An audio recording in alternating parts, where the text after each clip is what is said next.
Boa tarde a todos e a todas. Eu gostaria de apresentar aqui, para quem não conhece, um representante Apurinã, Capiro Apurinã, do Alto Purus. Anauei Popicare, Aikai Carano, Anatape Capira Apurinã, Tissurai Meneri. Boa tarde a todos.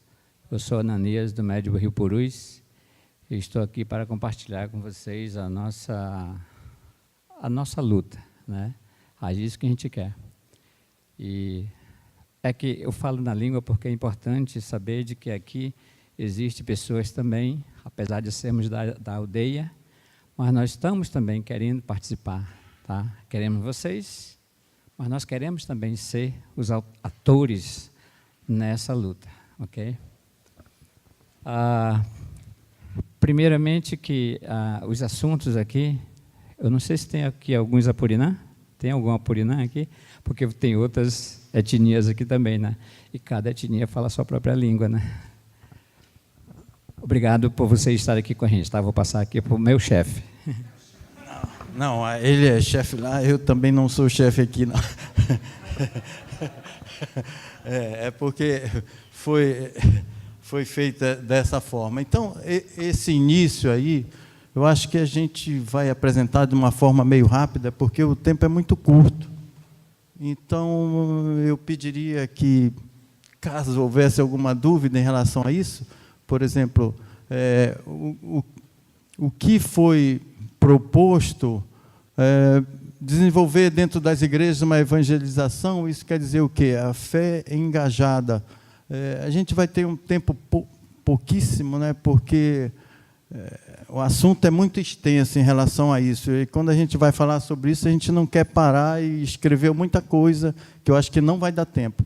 Então, fomentar políticas públicas, divulgar pesquisas e produtos florestais não madeireiros, que o professor Vigílio falou ontem, né? A questão da biodiversidade, de tudo, dessas empresas que utilizam os produtos da floresta sem desmatar.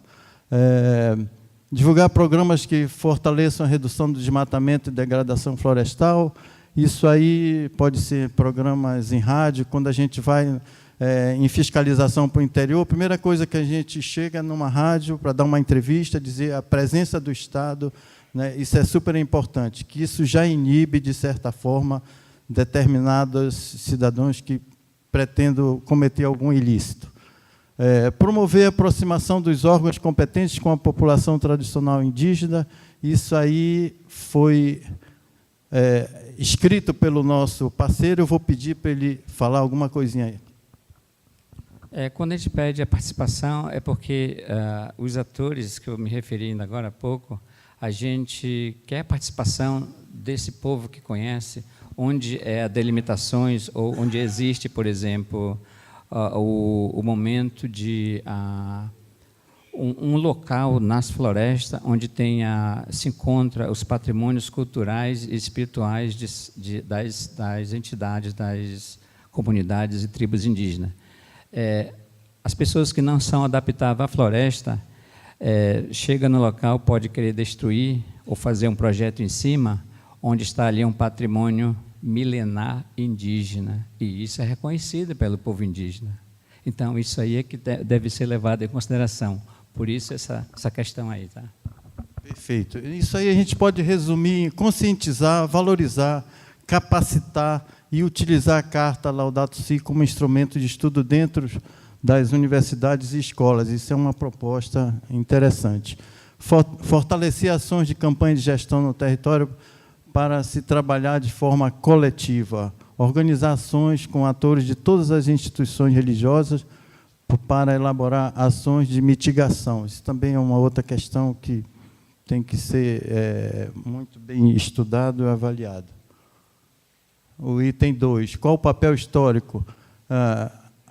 Isso aí, todo mundo aqui já sabe, é só para leitura, atividade das pastorais, encíclica, capilaridade da igreja de estar em muitos lugares, super importante isso, denúncias causadas pelos conflitos agrários, no caso da Dorothy, Irmã Dorothy e outras, né, e outros casos que aconteceram.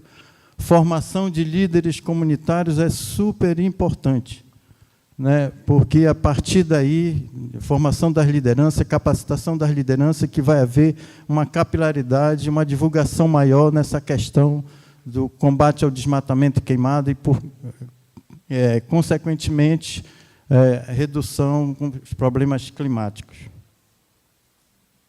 Utilização da igreja como instituição permanente contribui pela importância e necessidade do desenvolvimento sustentável. Isso aí também é comum.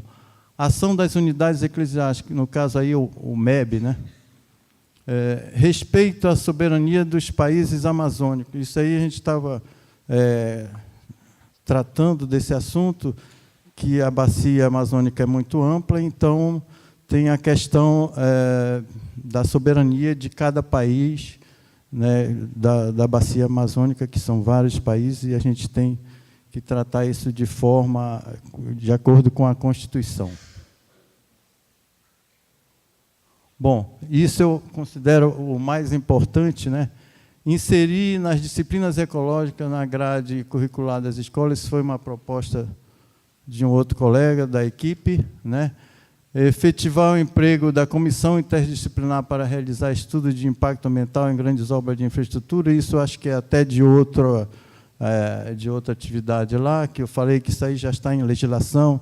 Tem resoluções do CONAMA, a 001 de 86 e outras legislações, a 011 de 86 também, que trata esse assunto, mas é só para efetivar essa questão. Essa outra parte aí eu vou repassar para o nosso amigo que escreveu.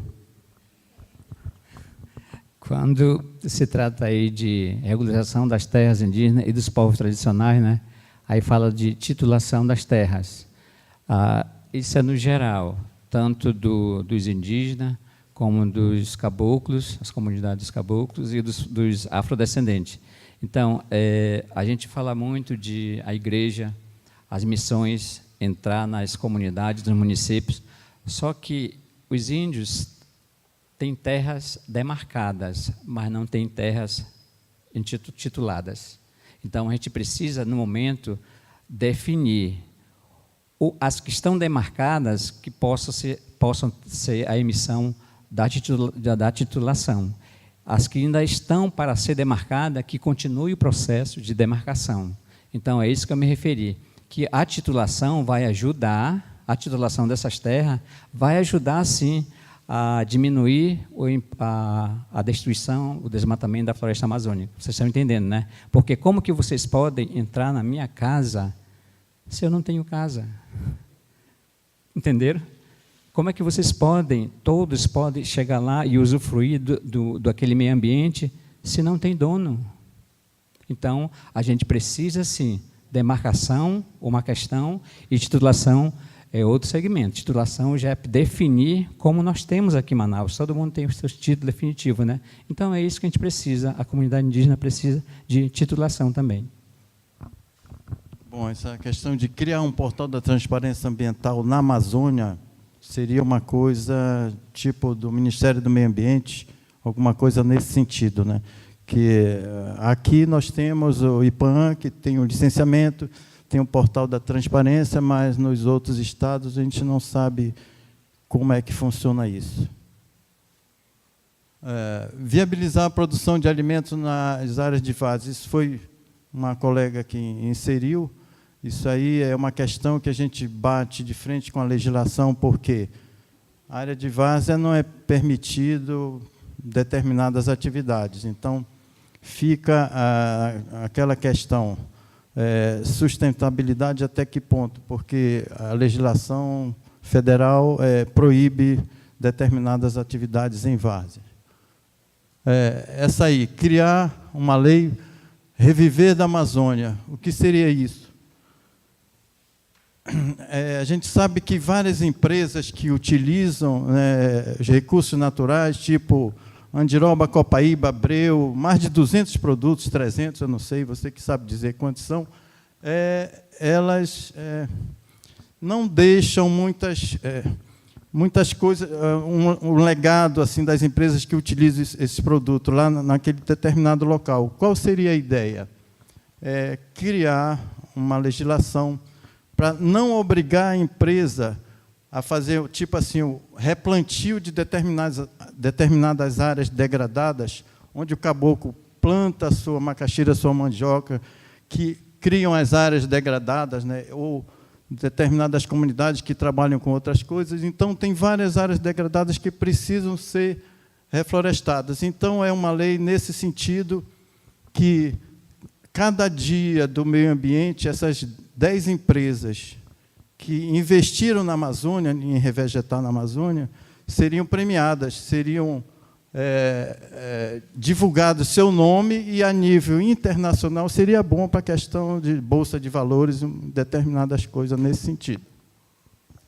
Melhorar a integração, comunicação e divulgação da temática nas comunidades. Isso aí não precisa dizer que todo mundo aqui está sabendo, valorização da fé engajada, né?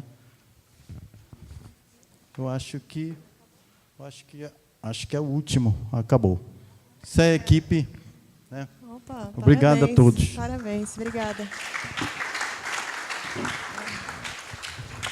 Agora abrimos para considerações. Alguém? Rosemary.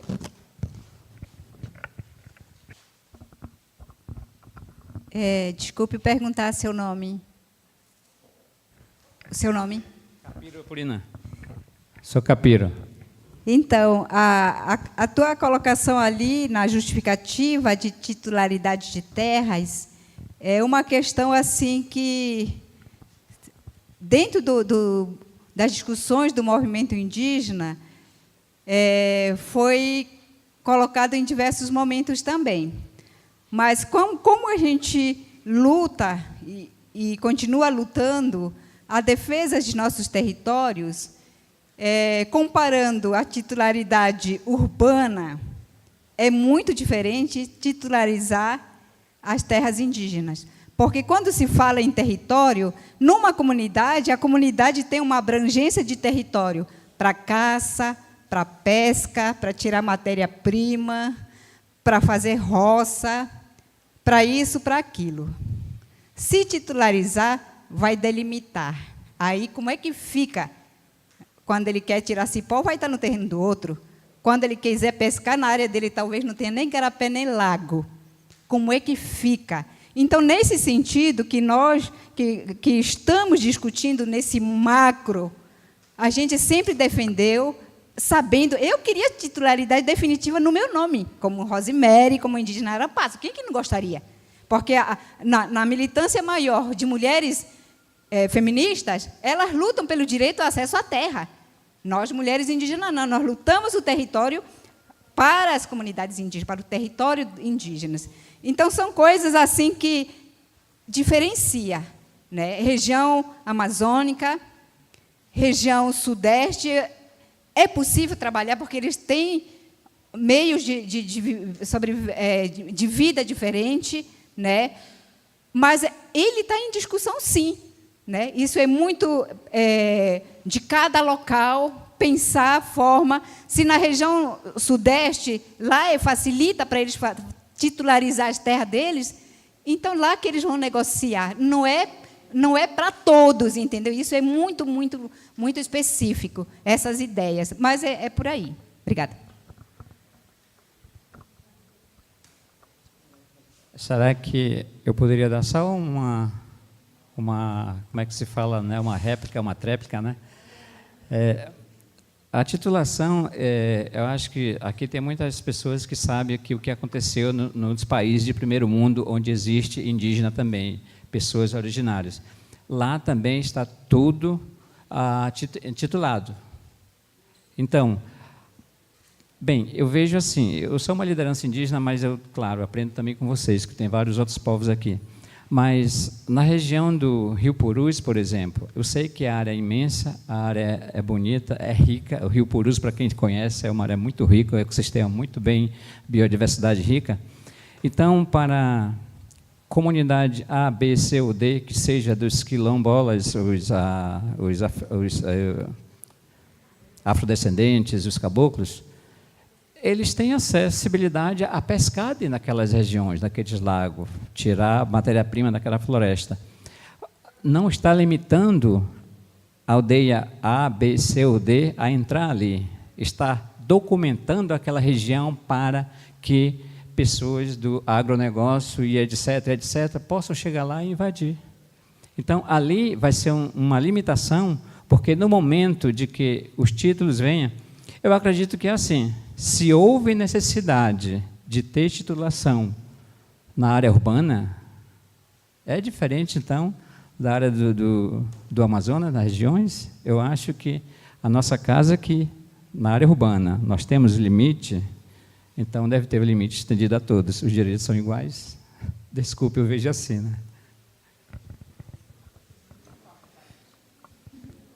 né? Só um comentário sobre 2 pontos que você mencionou ali. Um de ações de mitigação. Acho que isso, enfim, é um objetivo genérico, que, se eu pudesse sugerir uma coisa concreta, que é o poder de compra que que a igreja tem, é um poderoso mecanismo de implementação de ações de mitigação. Ou seja, as escolhas de produtos, alimentos, etc., que respeitem esse objetivo, como, por exemplo, usando como exemplo a experiência que aconteceu da moratória da soja.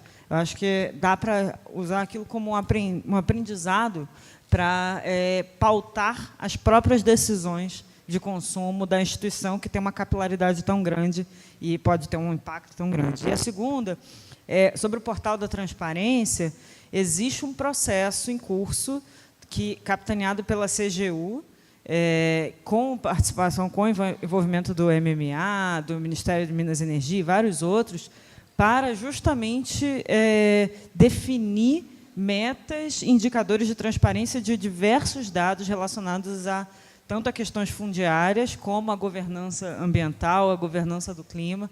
Então, uma contribuição, para além de criar um novo portal, minha sugestão seria que houvesse uma articulação e participação nesse processo, que é público, que a sociedade civil como um todo pode participar, é convidada a participar, enfim, que eu acho que é uma coisa bem... Incidir nesse processo, eu acho que pode ser mais efetivo do que iniciar um processo de criação de transparência autônomo. Tudo bem, com certeza.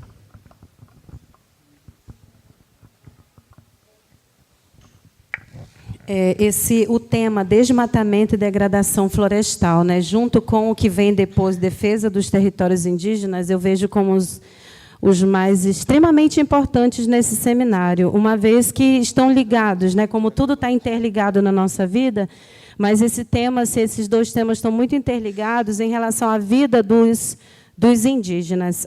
A demarcação das terras indígenas, ela está intrinsecamente ligada à manutenção da floresta amazônica, que é um dos temas principais dentro do Sínodo, manter a floresta em pé e manter as suas tradições, né? E eu aqui gostaria de passar a fala para a nossa querida Iuirati Iuara Cocama, sobre a questão da produção. Eranacaruca Uipe, Teixeira Uira Iuirati Iauara.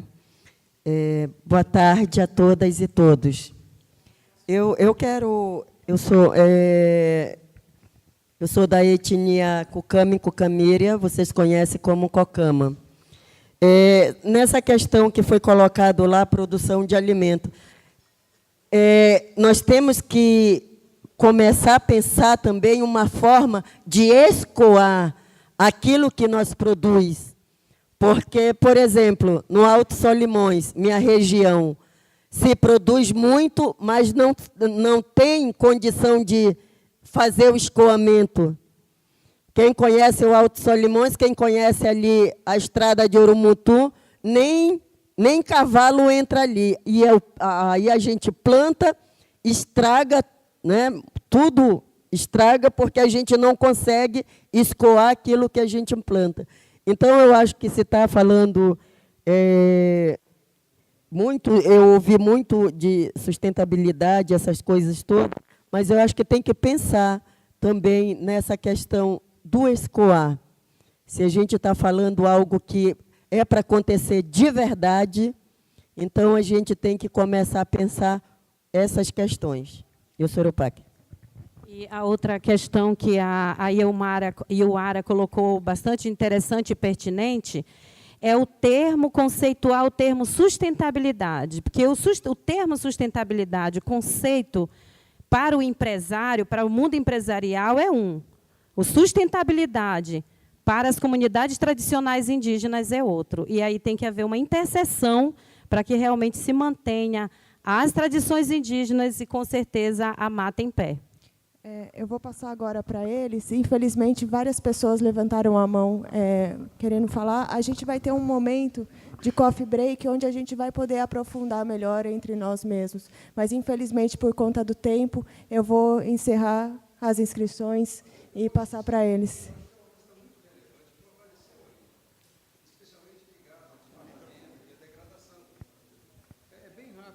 Eu acho que nós precisamos ver uma forma de abordar, de contemplar na discussão, uma coisa que é importantíssima, que é o arco do desmatamento, né? Isso vem subindo, e a gente é uma questão que eu acho que, se isso não for contido, em algum tempo, o estrago vai chegar às proporções que não se deseja, né? Então, eu acho que não pensamos ou não mencionamos num documento tão importante que estratégias vamos pensar para criar uma barreira para o arco do desmatamento. E aí começar a andar de trás para frente com ele, né? Então, eu acho que precisava, de alguma forma, estar contemplado isso. Essa sua fala é muito importante. Agora, algum tempo atrás, inclusive com o professor Vigílio como secretário, foram criadas várias unidades de conservação, inclusive o Mosaico Amazônico, o Mosaico de Apuí, uma série de unidades de conservação de proteção integral e de uso sustentável. Então, essas de proteção integral já estão criadas. O que falta, na realidade, na prática? O plano de manejo dela implantado. Só um minuto, deixa eu ter... Pois é, mas é isso que eu digo. É uma questão de governo. Plano de manejo implantado. Recursos direcionados do governo federal para o governo estadual. O IBAMA, o governo federal, repassou desde 2004 a questão da exploração dos planos de manejo, depois de 2006, 2007, a supressão, o desmatamento, e depois a fauna, recursos pesqueiros, mas não vieram os recursos. Veio só o ônus, o bônus não veio. Então, é isso que a gente está aqui para...